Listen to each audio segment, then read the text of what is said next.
УПОВЕР, фирмата во која еден од сопствениците е синот на поранешниот вице-премиер Муса Џафери, повеќе не смее да тргува со струја. Избришана е од регистарот на учесници на пазарот со електрична енергија. Ова следува од како МЕПСО ја активираше банкарската гаранција и депозитот на компанијата, од која досега не може да наплати долг од вкупно 7,6 милиони евра. Тоа се фактури за балансната струја на МЕПСО, која користеше УПОВЕР за да не набавува електрична енергија за своите клиенти од берзите каде цената на струјата беше и по неколку пати повисока. Компанијата заврши на извршител, но бидејќи гаранцијата е помала од долгот, МЕПСО покренало и судска постапка. Гаранцијата на УПОВЕР била депозит од 587.000 евра и банкарска гаранција од 41.397 евра.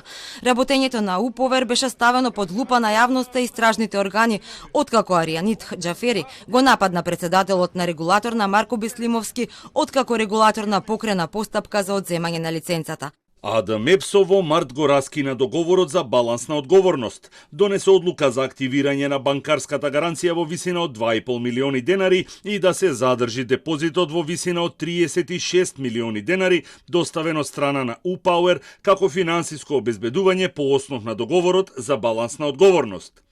Бидејќи висината на финансиското обезбедување не беше доволна за подмирување на долгот, АД МЕПСО покрена соодветна судска постапка. Заклучно со денеска, вкупниот долг на УПОВЕР изнесува 467 милиони денари. Ова практично значи дека со раскинувањето на договорот за балансна одговорност УПОВЕР е избришан и од регистарот на учесници на пазарот со електрична енергија. Инаку, речиси 93 милиони евра е штетата од ланскиот дисбаланс на системот со електрична енергија, кој го направија вкупно 24 трговци со струја на слободниот пазар, меѓу кои и УПОВЕР, утврди регулаторната комисија за енергетика во годишниот извештај за лани.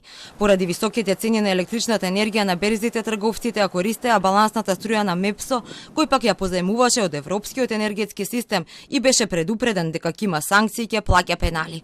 Поскапата балансна струја се плаќаше со пари од буџетот, откако се прогласи кризна состојба на пазарот со струја. Во 2021 година најмногу нето негативни отстапувања има АДСМ Скопје од 824 гигават часови. Потоа следува УПОВЕР од 51 гигават час, Футуре 31 гигават час, АД МЕПСО со 17 гигават часови, ЕДС АД Скопје со 16 гигават часови. Колку пак од компаниите го подмириле долгот кон преносниот систем и што е преземено за останатите фирми кои го правеле истото, од МЕПСО одговор најавија за утре.